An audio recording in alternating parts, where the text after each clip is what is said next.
Matrix B. जब दोनों के ऑर्डर की यहां सेम हो तो ऐसी होती है, ठीक है जी। हर मैट्रिक्स आपस में ऐड और सब्ट्रैक्ट नहीं हो सकता। ऐड और सब्ट्रैक्ट होने के लिए जरूरी क्या है, क्या होंगे, दो या दो से ज्यादा मैट्रिक्स के, तो ही हम उनको ऐड या सब्ट्रैक्ट कर सकते हैं, नहीं होता नहीं है। 1 2 1 मैट्रिक्स आपके पास क्या है जी, क्या है जी, पास क्या है जी, और एफ मैट्रिक्स आपके पास क्या है जी, वो आपके पास है 1 2 3 -4 5 और 2। अब पता है कौन कौन से आपस में ऐड हो सकते हैं, सब्ट्रैक्ट हो सकते हैं।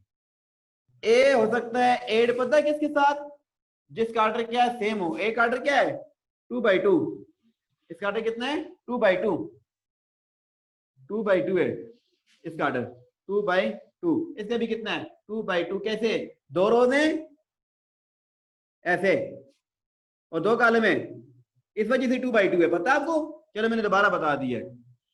तो ये दो आपस में ऐड और सब्ट्रैक्ट हो सकते हैं जी। ए और ई आर जो है जी कंफर्टेबल है फॉर एडिशन एंड और सब्ट्रैक्शन। नंबर 1 पे कौन कौन से जी, A matrix A D comfortable है, matrix A and E are comfortable for addition, are comfortable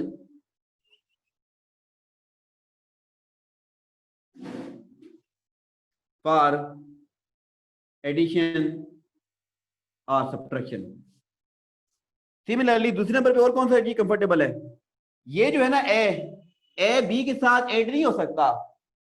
matrix A matrix B के साथ ऐड क्यों नहीं हो सकता जी, वो इसलिए नहीं हो सकता कि बी का जो ऑर्डर है वो है 2 × 3, ऑर्डर सेम नहीं है, 2/2 होता। ये तो फिर हो सकता था, ये दोनों के ऑर्डर डिफरेंट है ना, ये ऐड हो नहीं हो सकते। तो फिर बी के साथ कौन सा मैट्रिक्स ऐड हो सकता है, जिसका ऑर्डर 2/3 होगा। किसका ऑर्डर 2/3 है, जरा गौर करें बेटा, ये वाला जी 2/3, तो ये कंफर्टेबल है। Matrix B and F are comfortable for addition and subtraction. उसके बाद और कौन सा हो सकता है जी, तीसरे नंबर पे सी। सी के साथ कौन सा हो सकता है, ये के साथ ऐड नहीं हो सकता, ये वाला इसके साथ नहीं ऐड हो सकता, क्यों, ऑर्डर डिफरेंट है। इसका ऑर्डर क्या है सी का, कितनी रोज है 1 2 3, 3 रोज है, कॉलम कितनी है, एक ही कॉलम है ना ऐसे, ठीक है। तो मेरा बेटा ये इसी के साथ ऐड होगा, ये वाला मैट्रिक्स ऐसे मैट्रिक्स के साथ ऐड होगा जिसका ऑर्डर 3/1 हो। अब इनमें से कौन सा ऐसा मैट्रिक्स है जिसका ऑर्डर 3/1 है, ये वाला है, ठीक है। के साथ क्या होगा, ये ऐड होगा, तो आप देखेंगे जो है मैट्रिक्स जो है कौन कौन सा, C and D are comfortable for addition and subtraction. ठीक हो गया, ये बात लिखिए आप, ये बात समझ आएगी कौन से ऐड और सब्ट्रैक्ट हो सकते हैं। अब ये होती कैसे है, एडिशन होती कैसे है, मैट्रिक्स ऐड होते कैसे हैं, अगला टॉपिक ये जी। मिसाल के तौर पे आपके पास क्या है जी, मैट्रिक्स है, ठीक है जी। आपके पास ए मैट्रिक्स है जी 1 2 3 4। बी मैट्रिक्स आपके पास क्या है जी, सी।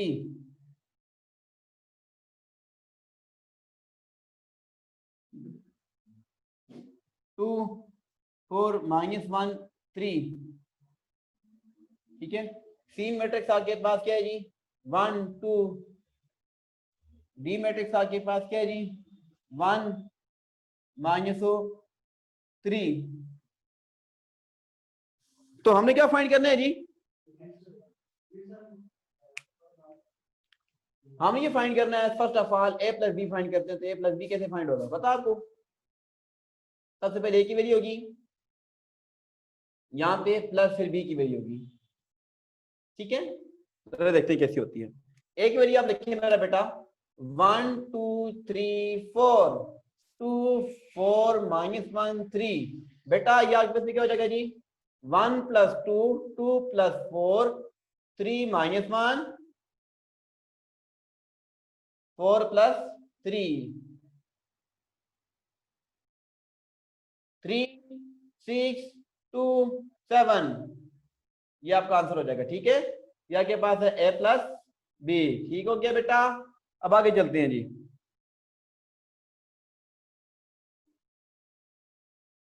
समझ आएगी जी। अगर हमें करना पड़े ए - बी तो क्या होगा, पहले ए की वैल्यू माइनस बी की वैल्यू। ए की वैल्यू क्या हमारे पास जी 1 2 3 4, बी की वैल्यू 2 4 -1 और 3। यहां पे कैसे होगा 1 ये -2 2 -4। एडिशन के लिए होता है मेरे बेटा कि सबसे पहले क्या होना चाहिए आर्डर सेम होना चाहिए। दूसरी बात ये है कि करस्पॉन्डिंग एंट्रीज आपस में ऐड और सब्ट्रैक्ट होगी। कौन सी करस्पॉन्डिंग, क्या मतलब है पहले पहले के साथ दूसरा दूसरे के साथ तीसरा तीसरे के साथ चौथा चौथे के साथ। दो बातें होती है, दो शरायत इसकी याद रखिएगा, एक आर्डर सेम हो और दूसरी बात ये है कि करस्पॉन्डिंग एंट्रीज आपस में ऐड और सब्ट्रैक्ट होगी। Corresponding entries of matrix A are added or subtracted to the corresponding entries of matrix B. ठीक है जी, तो पहला पहले के साथ होगा दूसरा दूसरे के साथ, ये मतलब है जो मैंने इंग्लिश में भी बात की है कि पहला पहले एंट्री के साथ ऐड सब्ट्रैक्ट होगा, दूसरा दूसरे के साथ, तीसरा तीसरे के साथ। तीसरा क्या है हमारे पास 3 माइनस माइनस प्लस 1, चौथा क्या हमारे पास 4 -3। ये इस तरह होगा, पहला पहले एंट्री के साथ दूसरा दूसरे के साथ, तीसरा तीसरे के साथ, चौथा चौथी के साथ, इस तरह होगा। ठीक है, 1 -2 कितना होता है जी -1, 2 -4 -2, 3 + 1 4, 4 -3 1। क्योंकि मेरा बेटा आंसर या के पास है a - b। ठीक है, अच्छा जी अब चलते हैं जी आगे।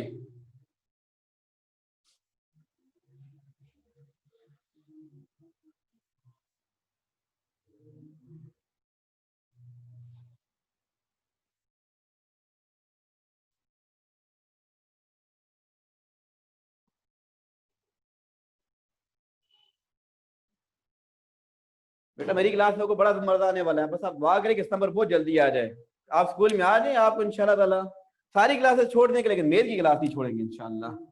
अपने सीनियर से पूछ लें, ठीक है, मेरी क्लास में बड़ा मजा आने वाला आपको। तो क्या करें, आगे चलते हैं बेटा, हम फाइंड कर लेते हैं सी प्लस डी फाइंड कर लेते हैं। तो बेटा पहले सी की वैल्यू होगी माइनस प्लस डी की वैल्यू हो जाएगी, यहाँ पे थोड़ा सिंप्लीफाई होगा और यहाँ पे आपका आंसर आ जाएगा। ठीक है, कैसे होगा बताता हूं। सी की वैल्यू क्या है मेरा बेटा 1 2 1 -3। अब क्या होगा 1 + 1 1 + 1 करस्पॉन्डिंग पहला पहली के साथ 2 -2 ये आ गया प्लस इंटू माइनस -3, 1 + 1 2 2 -3 -1, खत्म सवाल। सी प्लस डी निकाल लिया। अगर सी माइनस डी निकालते तो फिर पहली सी की वैल्यू माइनस डी की वैल्यू। ठीक है, अच्छा जी अब चलते हैं आगे। ठीक है, तो बेटा क्या है सी की वैल्यू जी, यहाँ पे सी की वैल्यू यहाँ पे लिख लेते हैं 1 2 1 -3 सी माइनस डी क्या होगा अब 1 -1 2 ये वाला, ये माइनस और ये माइनस क्या हो गए +3। ठीक है बेटा, अच्छा 1 -1 आजकल होता है 0, 2 + 3 कितना होता है मेरा बेटा 5 होता है। ठीक है, तो ये आ गया सी - डी। ठीक है, हम एक और मैट्रिक्स ले लेते हैं, आज एक और इंट्रोड्यूस करवाते हैं मैट्रिक्स को। ठीक है, आपके पास बेटा एक मैट्रिक्स है ए, ये बल्कि मैं इसको एम का नाम दे देता हूं, एम मैट्रिक्स आपके पास है 1 2 3 4 5 6। ठीक है, और एन मैट्रिक्स आपके पास है 2 -1 -4 1 6 और 8 है। अब हम करेंगे m + n फाइंड करते हैं, तो क्या होगा 1 2 3 4 5 6 प्लस n की वैल्यू 2 -1 -4 1 6 8। ठीक है बेटा, अच्छा जी अब क्या करते हैं, इसको सिंप्लीफाई करते हैं आगे 1 + 2। ठीक है, 1 + 2 2 -1 2 ये आ गया प्लस इंटू माइनस माइनस ये वाला 1। अब जी 3 ये आ गया प्लस इंटू माइनस माइनस ये वाला 4 4 + 1 4 + 1 5 + 6 6 प्लस 8। ठीक है, अब जरा जागना, देखते हूँ क्या करते हैं। बेटा ये तो हो जाएगा 3, ये हो जाएगा 1, ये हो जाएगा जी 1, ये हो जाएगा 5, ये हो जाएगा जी 11, और ये हो जाएगा तकरीबन 14। ठीक है, ठीक हो गया बच्चा, ये आपका आंसर सही है मेरा बेटा, कोई आंसर नहीं है, समझ आ गई, कोई गलती नहीं है बेटा, मैंने जानबूझ की हुई है, कहा था जागना। 3 - 4 कितना होता है? -1। ठीक है जी, ये है। अच्छा, तो इसी तरीके से अगर m - n करना पड़ जाए तो फिर आप लिखेंगे m की वैल्यू माइनस n की वैल्यू, यहां पे सिंप्लीफाई होगा और यहां पे क्या हो जाएगा, आपका आंसर आ जाएगा। ठीक है, ये आप खुद करेंगे। अच्छा जी बच्चों, बात ये है कि अब जो आपने देख लिया, एडिशन भी आपने देख ली, ठीक है, आपने सब्ट्रैक्शन भी देख ली मेरा बेटा, एडिशन कैसे होती है, सब्ट्रैक्शन कैसे होती है, आपको पता चल गया है। ठीक है जी, तो अब अगर 3 हमारे पास आ जाए, मैटर्स हो जाए, तो वो कैसे ऐड होंगे? ठीक है, जरा देखते हैं। 3 मैटर्स हो तो क्या होगा? ए आपके पास है ही 1 है, बल्कि मैं इसके एम रख देता हूँ, एम है 1 2 3 4। बी मैट्रिक्स हमारे पास क्या है जी? 4 3 2 1। ठीक है, इसके साथ इसके एन का नाम दे देता हूँ, और सी मैट्रिक्स है इसके बाद पी नाम दे देता हूँ जी। ठीक है, 5 6 2 3। तो अब अगर आपको ये निकालना पड़ जाए कि m plus n plus p, तो कैसे फाइंड करेंगे आप? सबसे पहले लिखेंगे m की वैल्यू, फिर n की वैल्यू, फिर p की वैल्यू। पहले हमने 2 मैट्रिसेस को ऐड किया, अब 2 से ज्यादा को भी कर सकते हैं। फिर p की वैल्यू 1 2 3 4 4 3 2 1। आसान है बेटा, ये कोई इतनी बड़ी बात नहीं है। 5 6 2 3। अब आप इनको गठा भी प्लस कर सकते हैं और अलग अलग भी कर सकते हैं, अगर सारे प्लस वाले दिए में तो। ठीक है जी, लेकिन अगर ऐसे दिया हुआ है कि ये एक माइनस है, चलो एक माइनस कर देता हूँ, क्या याद रखेंगे आप? ऐसे कर देता हूँ, ऐसे एक्स को माइनस करता हूँ, तो फिर क्या करेंगे? According to BODMAS. ठीक है जी, अब बताएं क्या होगा। मैंने शायद लग रहा है कि मैंने रात की एक पजल ही भेजी है, ठीक है जी, व्हाट्सएप पे, तो वहां पे बोडमास लगता है। ठीक है, तो उसको आपने सॉल्व करके मुझे देना है। आप जरा देखिए बोडमास क्या है, पहले ब्रैकेट होता है, ब्रैकेट के बाद डिवीजन होती है, डिवीजन के बाद मल्टीप्लिकेशन एडिशन और सब्ट्रैक्शन। लेकिन इससे पहले क्या होती है बेटा? पावर होती है, ये याद रखिएगा, पहले पावर खुलती है। खैर, पी बी बोडमास, पहले पावर, फिर ब्रैकेट, फिर डिवीजन, फिर मल्टीप्लिकेशन एडिशन और सब्ट्रैक्शन। अब आप जरा गौर करें, आगे प्लस प्लस से एक माइनस है। ठीक है जी, तो आप पहले कौन सा प्रोसेस करेंगे? आप इससे के मुताबिक अगर आप जाएं तो बेटा पहले एडिशन होगी और फिर क्या होगी? सब्ट्रैक्शन होगी। ठीक है जी, तो पहले आप इनको ऐड करेंगे, ये ऐड हो जाएगा, फिर माइनस करें जी। 1 + 4 2 + 3 3 + 2 4 + 1। प्लस माइनस करो, मेरे को बड़ी रॉकेट साइंस नहीं है इसमें, प्लस माइनस की आसान है। ठीक है, 5 6 2 3, बड़े हो गए आप। अब चलते हैं आगे, समझ गए होगे मैं क्या कर रहा हूं।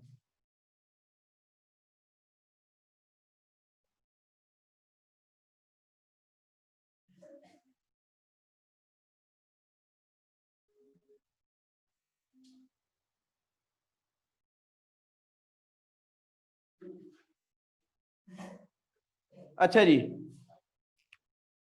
क्या होगा मेरे बेटा इसके बाद? 1 + 4 5 होता है, 2 + 3 भी तकरीबन 5 ही होता है, 3 + 2 भी 5 ही होता है, और 4 + 1 भी कितना होता है? 5 ही होता है। ठीक है, अच्छा जी, माइनस 5 6 2 3। ठीक है, अब चलते हैं जी आगे। इनको क्या करेंगे, minus 5 minus 5, 5 minus 6, 5 minus 2, 5 minus 3। अच्छा जी, आगे क्या होगा जी, 5 माइनस 5 तकरीबन 0 होता है, 5 माइनस 6 जो होता है वो -1 होता है। क्यों, बड़े टर्म के साथ माइनस है ना, इस वजह से माइनस लगेगा। 5 माइनस 2 क्या है, 3 होता है तकरीबन। 5 माइनस 3 क्या होता है, 2 होता है। ये आपका क्या जाएगा जी, आंसर। ठीक है जी, क्या आएगा जी, आंसर, नॉट आंसर। ठीक है जी, आगे चलते हैं जी मेरे बेटा। प्रोनाउंसिएशन ठीक करें अपनी, बच्चे गलत बोलते रहते हैं। एम्प्टी को कहते हैं एम्पटी, आंसर को कहते हैं आंसर, हैं बर्गर को कहते हैं बड़गड़। प्रोनाउंसिएशन ठीक करें, ठीक है। हाँ, तो प्रोनाउंसिएशन अपनी ठीक करेंगे तो आपकी इंग्लिश अच्छी हो जाएगी। ये आपको बात इसलिए बताता रहता हूँ एक्स्ट्रा, तो आपकी इंग्लिश अच्छी हो जाए आपकी। अच्छा जी, ये वाली बात जब समझ आ गई। अब एक बात और भी है, कम्यूटेटिव प्रॉपर्टी। यही बात है, commutative property of matrices. Commutative property of matrices with respect to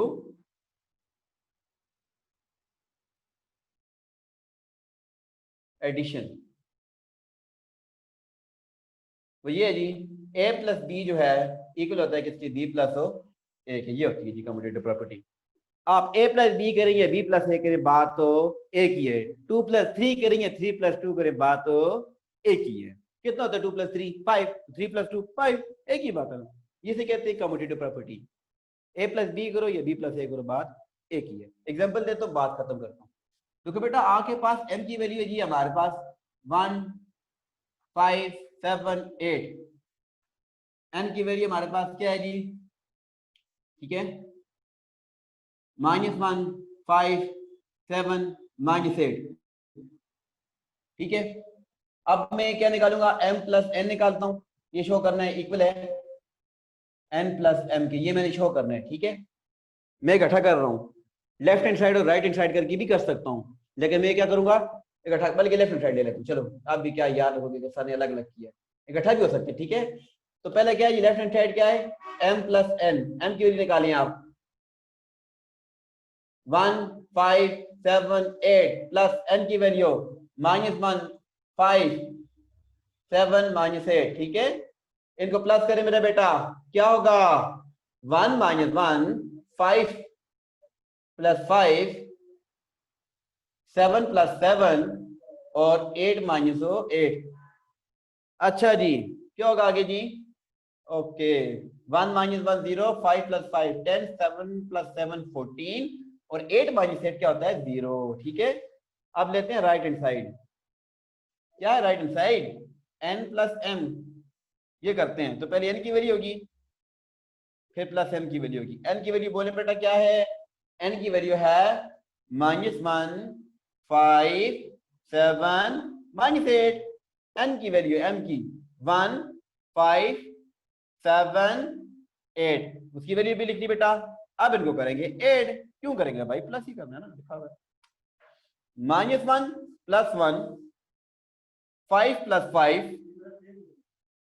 7 plus 7 7 plus 7 -8 plus 8। ठीक है, तो बेटा आपके पास आंसर आएगा 0, 5 प्लस 5 10 14 और 0। ठीक है, तो देखो दोनों का आंसर क्या आ गए, सेम आ गए। तो लिखेंगे so left hand side equal है किसके, राइट हैंड साइड के। हेंस जो है ये वाली बात लिखना चाहिए, लिखें कि m प्लस n इक्वल हो गया जी किसके, n प्लस m के। ठीक हो गया। तो बच्चा उम्मीद करता हूं कि आज का जो टॉपिक था addition and subtraction of matrices आपको समझ आ गया होगा। अब आपने कुछ ऐसे करना है कि अपनी एक्सरसाइज 1.3 खोल के आप जब वो खोलेंगे तो आप बड़े खुश होंगे और मुझे दुआएं देंगे कि आपको सब समझ आ गया। क्यों, यही प्लस माइनस करना था, ये एक्सरसाइज के सवाल ही थे कुछ। ठीक है, ऐसे ही होते हैं। तो आपने इनको ट्राई करना है, एक्सरसाइज को कंप्लीट करना है, जहां से कोई मसला हो तो मुझे बताना है। ठीक है मेरा बेटा, ठीक है बच्चा, कल मिलते हैं, तब तक के लिए अल्लाह हाफिज।